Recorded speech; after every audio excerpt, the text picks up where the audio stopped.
Hello and welcome to Time with Dr. Harris. If you've been following me, you know that we're dealing with relationships and we talk about family, we talked about siblings, we talked about acquaintances, and then now we are introducing you to people who are in relationships or these single two are not in relationships. But anyway, we deal with the singles, we deal with courtship, and we deal with marriage. And so we're getting ready to get real. So I am so excited to have Andrew Clayborn and Cimone Calloway with us today. And we're going to do real talk. Are you ready for us to do real talk? Because we're going to do that, okay? Are you ready? Yeah. All right. So here we go. Listen, one of the things that I want us to talk about, start off with, is friendship. What is a friend to you? Either one of you. I'm a friend. I wrote one time that a friend is a security blanket. Well, that's good. So somebody that you can share like unconditional love with. I've had the pleasure of having friends for a really long time. Like my best friend, we've been friends since the kindergarten, and we've constantly evolved just individually, but also in our friendship. So somebody who just is willing to grow with you, accept you for who you are and what you bring to the table.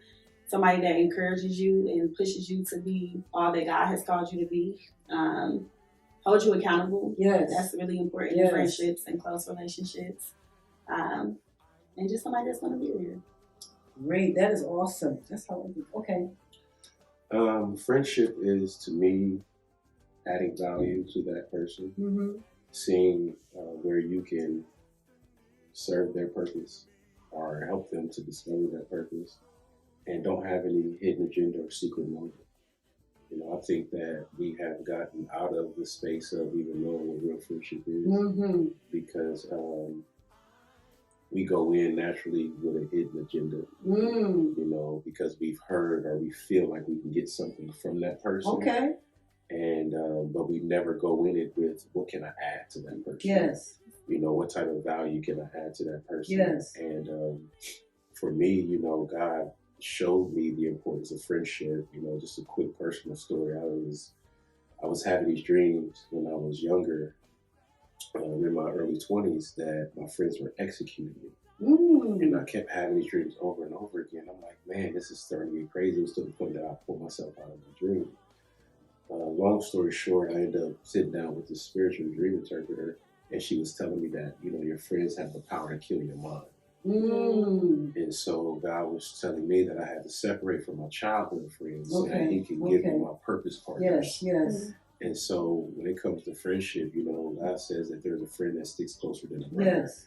You know, and it also says that, you know, a person with many friends must first be friendly. Yes. And I've took those principles and applied them to life. And that's how I know so many people have so many relationships, because I always wanted to add value rather than get something back in return. And so real friendship is really seeing how you can serve that person, add value to them, doing more than just creating some memories, because if all you're doing is creating memories, they're no good when you're both laying in the dirt. You know, so it's like you want to be able to create a legacy and make history with, you know, what we call friends. As you can see, I got two deep single people here. Isn't this fun? Okay, so I was talking about acquaintances, and a lot of people put friendship on acquaintances. Tell me how you feel about that. What's the difference for you guys between, you guys are great as far as friendship, and what's the acquaintance to you? Because a lot of times we say, this is my friend, when they don't even know you. You put that title on them. If I think about some of my acquaintances, we might share like a same common goal or share a space. So I have people at work that basically are acquaintances. We're not friends. We don't connect outside of the workplace. But like I said, we share a common goal. We love kids and want to help improve them academically, social, emotionally. So that's our common goal, and that's what we share. So we interact together a lot throughout the day and spend a lot of time together, but that's really where the relationship stops. Did you, in your journey of life, could tell the difference between this is an acquaintance and a friend? No, not always. Okay. Yeah, not always. I think I'm really friendly and I enjoy meeting people and I enjoy learning about people.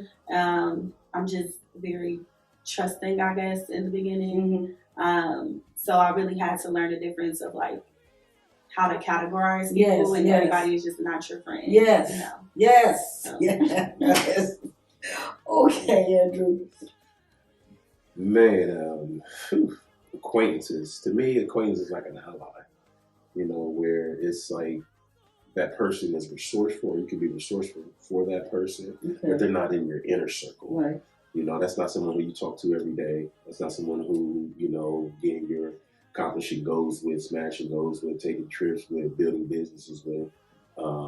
That's just someone who you build some great rapport with, and y'all have that relationship, you know, where it's common respect. Like she said, it can be common goals, but it's not like your core group of people. Yes. You know, when I look at the example of Jesus, like, to me, his 12 disciples were his friends. Right. But like somebody like Zacchaeus, who he stayed at his house, or, you know, Matthew, you know, where they sat down and they, you know, ate with the sinners. Like those were like acquaintances, but they weren't part of his 12, his crew, his inner circle.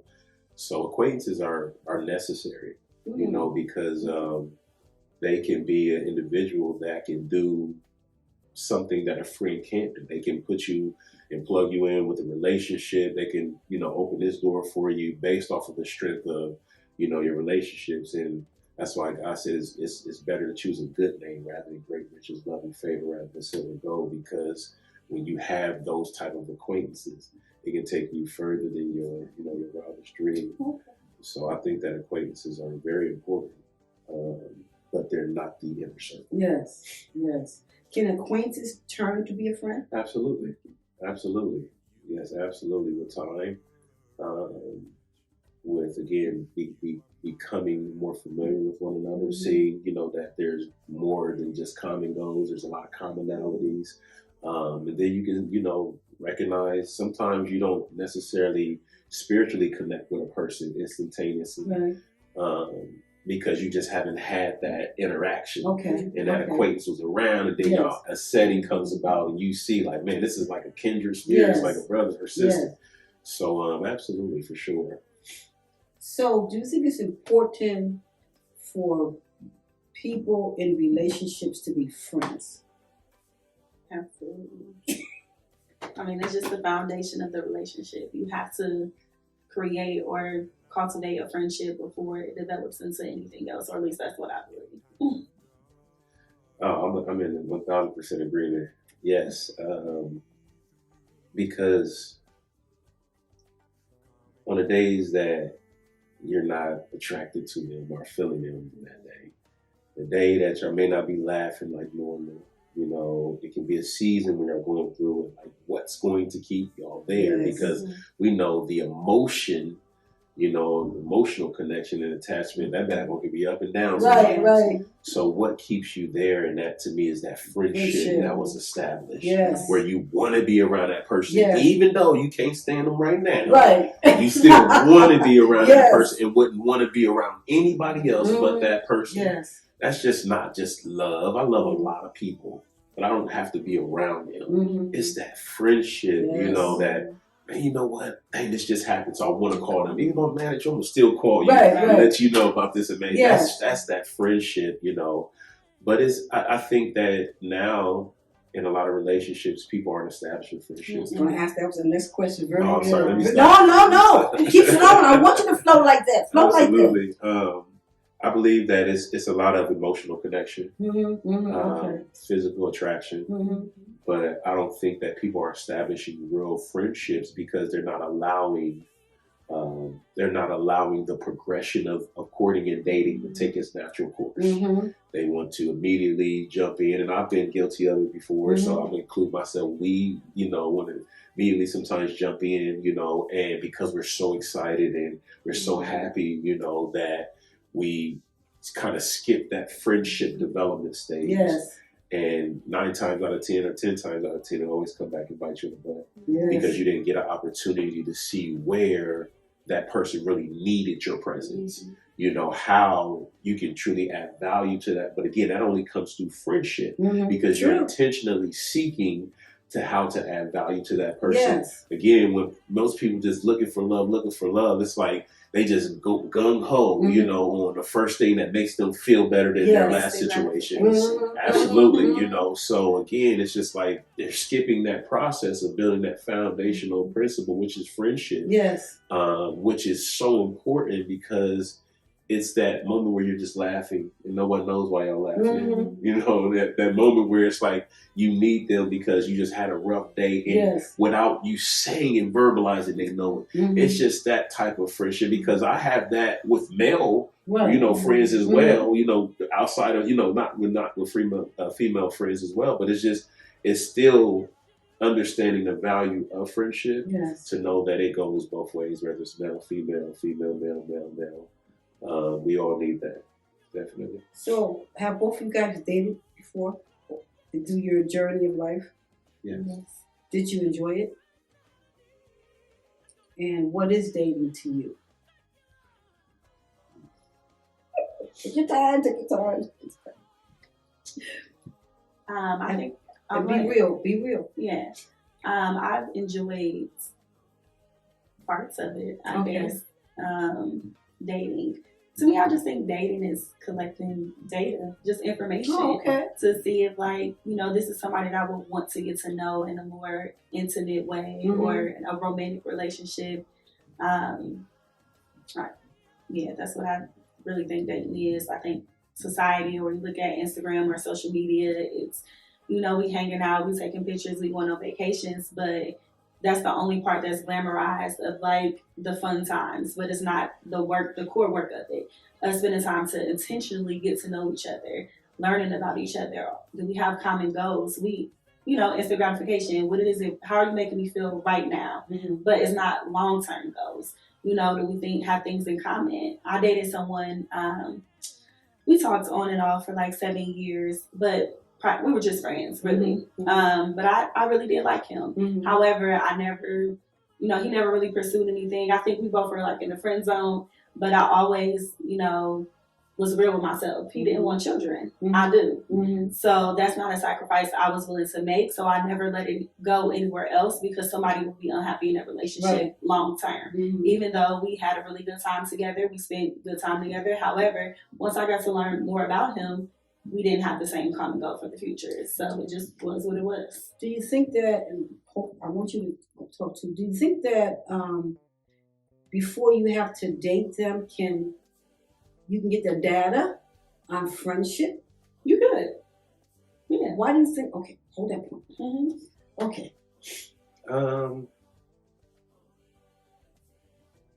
It's been bittersweet.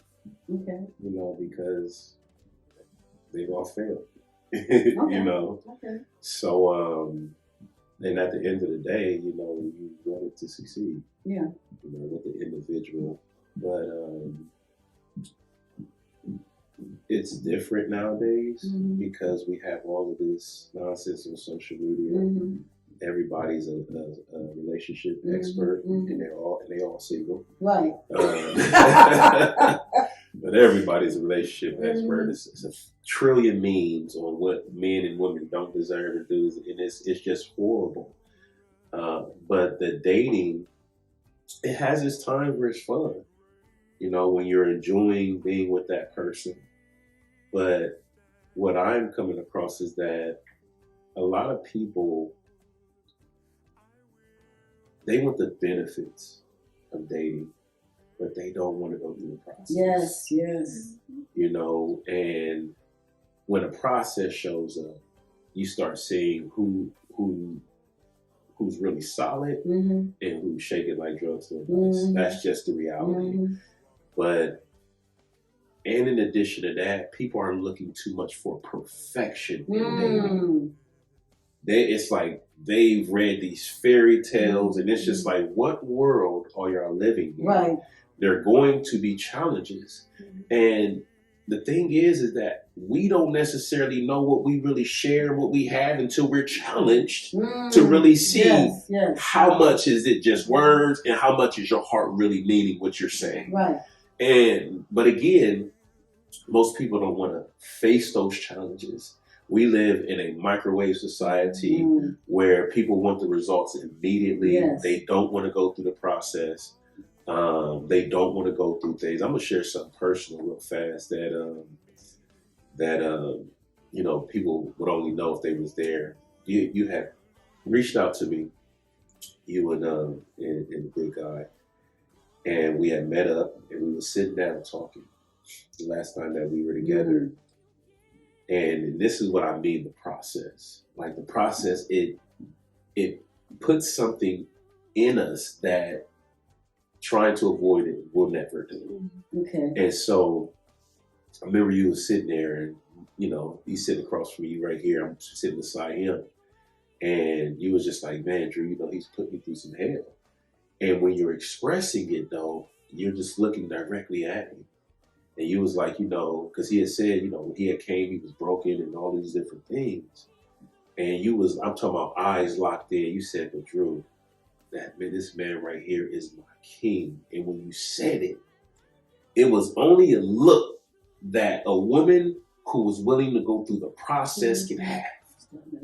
You know what I mean? Yes. And it blessed. Listen, I will remember that I get the chills. I will remember that for the rest. I said, that's how I want my wife to look at me. That's exactly how I need my wife to look at me, because you were willing to do what was necessary to get to this side of the marriage. Most people want this side of the marriage because of feelings and love and the idea. I chose you. You chose me. Then that's not a reality. Because at the end of the day, the enemy doesn't want to see us together. That's true. And so when you're met with those challenges, that's why it says till death do us part. Because it's going to take us damn near dying, to accomplish what it is that God has established. Because of the way that the world is. And that blessed me. And like I said, I'll always remember that, because I knew in that moment that it didn't matter I didn't need to know what y'all went through. I just knew that the process was necessary for y'all to get where y'all are. But again, most people, they want everything that comes with the marriage, but they are so afraid of the process. Yes. Oh my goodness. You're touching my heart. Okay. Oh, wonderful. Okay. So what's this, we just hanging out? What is that? I always used to ask me, why? What do you mean you hanging out? What's that mean to you? Friends with benefits. Okay, thank you. That's the hanging out. Okay, well, just kicking it, and there's no real commitment. Right, okay. It's just fun until somebody's feelings get serious. And then okay. Right. More out of the relationship than the other person is willing to give. Yeah. So that's all hanging out is. So how do you know when if it's your first impression, the way they look? I mean, what's the attraction when you decide that you want to take this person out or spend time with them or whatever? The way they look? What? I mean, I don't know. I'm just asking. I mean, 9 times out of 10, when we first see somebody, that's that instant attraction. Like, oh, okay, man, she look nice. For me. Because for me, I want to be attracted to my wife. Okay. Because this is the last person I'm going to be with for the rest of my life. Right. It's cool that you got a good heart. You know what I mean? But again, I want to be attracted to you, because I'm going to do everything in my power to make sure that I stay attracted for you. Attracted for you. So again, I personally want to be attracted to my wife. And so when I see her, of course, naturally, hey, got my heart. But of course, now as a man, I'm older, you want to see a bunch of beautiful women. Right. That's a reality. But it's the ones that just, hey, she got my eye. Okay, I can't. Okay, I got a look. Okay, excuse me, ma'am. You know what I mean? Okay. And so that's the first part. But any man knows that won't keep you. Right. So that's when instantaneously, for me, I go into my discernment mode. Like I'm trying to pick up on what I need to pick up on. If there's something I need to catch real fast. And 9 times out of 10, the Holy Spirit gonna let you know, like you feeling that for a reason. But do we ignore the Holy Spirit when we're attracted to that person? In desperation, we definitely do. Okay. Yes, okay. And that's, I mean, when you're waiting, you don't, because you know that, again, you're getting ready for the process. Mm-hmm. But again, when you get into that desperation mode, or I want what I want right now, right? Absolutely. Then you look up and be like, man, it was a whole bed of red flags. Be like, we knew it, right. You know. So, but the truth of the matter is that it's something. You know how a person. And again, it's not always just, when I say attracted, it doesn't mean always in the physical. Bingo. You know, it can be a woman in her purpose. Right. That just you just sitting there looking like, man, if you just keep doing that, right, you got me. You know, it's that's good. I'm glad you said that. Absolutely. You know, seeing a woman, you know, for me, I go to the gym, seeing a woman work out, you know, like that's attractive. Right. You know, to see, like, because it's not, oh, you were here just lifting these weights like, man. No, it's discipline. Mm-hmm. You know, you care about yourself. Yes. You care about your future. Mm-hmm. You know, it's small things, you know, because I'm older, so of course I'm speaking, you know, from an older perspective, not a 21-year-old perspective, you know, where it's just all just fun and games. But now you're picking up on mannerisms. Okay. You know, is her mannerisms attractive? Okay.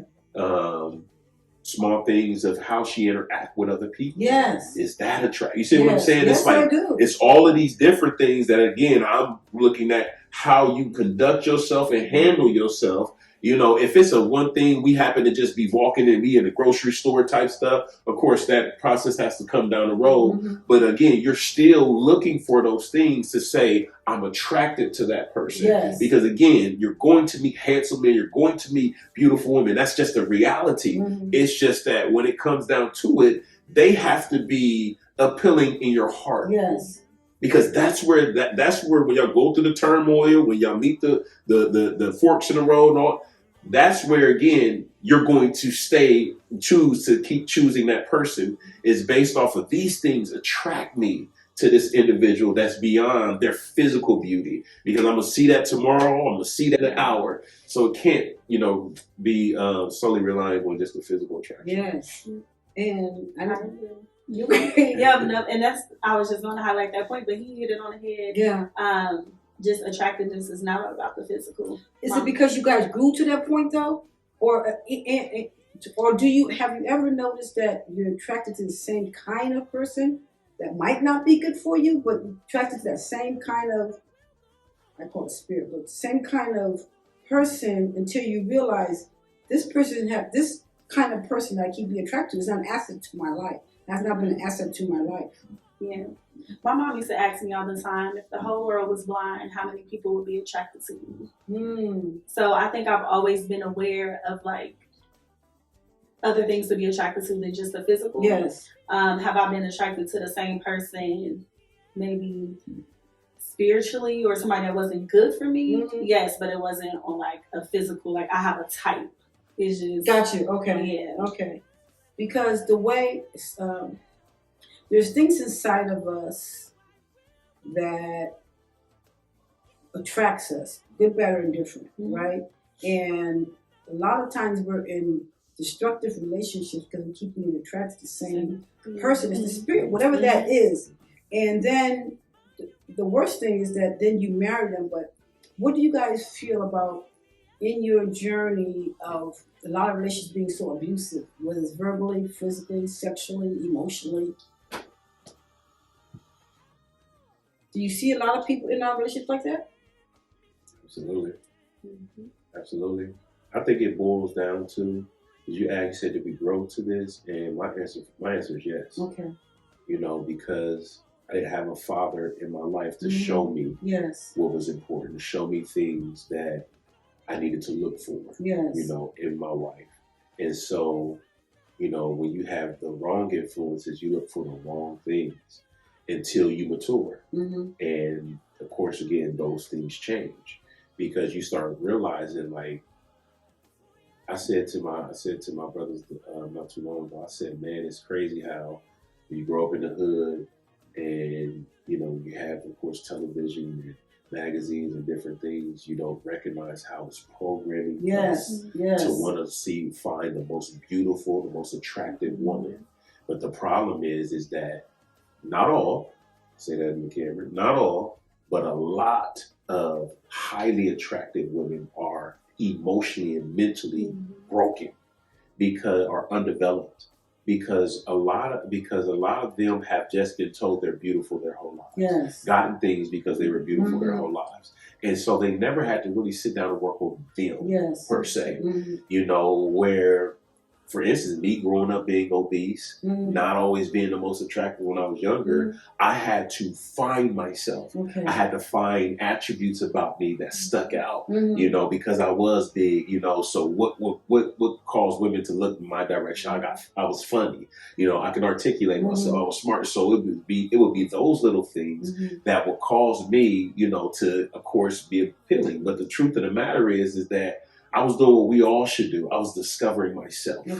I was finding out what value could I add to a person, what made me special. And I've gotten compliment after compliment, you know, in dating from women just like, I love the fact that you know you. Because they've come across so many men that don't know themselves. And I'm just like, wow, like here it is. I was thinking that it was a handicap that I was bigger. You know what I mean? That I wasn't the first pick. I was thinking that it was a handicap, but in actuality, it was a head start. It was a jump start because where now women are, now that they matured and now it's not about who got this much money and who look like, now they're like, okay, I'm looking for a great man. You know, it's just like, man, I'm one of the top choices now because I've been working on becoming a great man this entire time. And so it's something that I think that we're missing, you know, in our early stages of development and learning who we are. Because we're not taught to, in that time that you're alone, find out who you are. Find out what you like about you. Find out what you love about you. And so now you have all of these memes and things coming out because reminding, love yourself first. Put your, you know, because people didn't do that growing up. So then when it comes to dating, where it should be, I'm actually coming in to find out how I can serve you. You know what I mean? Like, people are losing themselves because they never found themselves. And so even though that's the right thing to do, you don't recognize that if in that relationship or at any moment he's not giving you or she's not giving you what you want, you don't even know how to get back to a place of being you. Because you're so engulfed in them. They're not giving you fully what you need. But again, you don't even know what you need. So that's why it's so much confusing in these relationships because most people don't know who they are before they get into it. Because it's supposed to be a relationship is supposed to be reciprocity. It's supposed to be I come, I serve your needs, give you what you need, and you do the same in return. It's selfless. Now we're both growing because I'm pouring into you, you pouring into me. It's not I'm pouring into you, you all messed up, you don't know where you are, so you can't pour into me. But then we look up 5 years later and I wonder why I'm drained. I wonder why I'm frustrated. Because again, it's supposed to be reciprocity, but if a person's never discovered themselves first, if they don't know their true value first, if they never discovered their self-worth first, and I'm finding, especially here in Columbus, Ohio, that so many people are having horrible relationships because the only thing that anything has ever been built off of is their looks, their beauty, how attractive they are, what they have. It's never been based off of who you are. And that's where, again, why it has to be a thing of evolution. It has to be something you grow into unless, you have someone there showing you the ropes from the beginning. Because most people don't know who they are. I want you to hold that point and come back to that.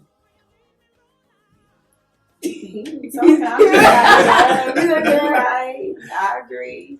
I'm going like 3 different directions. Let me see. Dang, I just lost my train of thought. It's a comment on. But one of the things that he keeps talking about, and I want you to expound upon, is not being taught. And so go ahead. So you talked about like being obese in your younger ages. So I was always the dark skinned friend. All my close friends like really light or mixed, fair skin. So I was constantly reminded like, oh, you're cute to be dark skinned.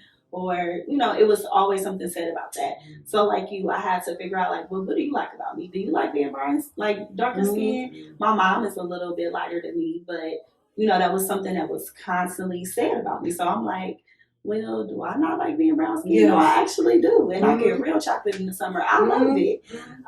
So I always used to work on, you know, myself and build my own self-esteem. I was abandoned by my father in like middle school. He was there, daddy number one, up into middle school, and he just went ghost. So that's just a pivotal time in a child's life. And I really internalized that of something must be wrong about me. Like people are constantly commenting on my skin tone.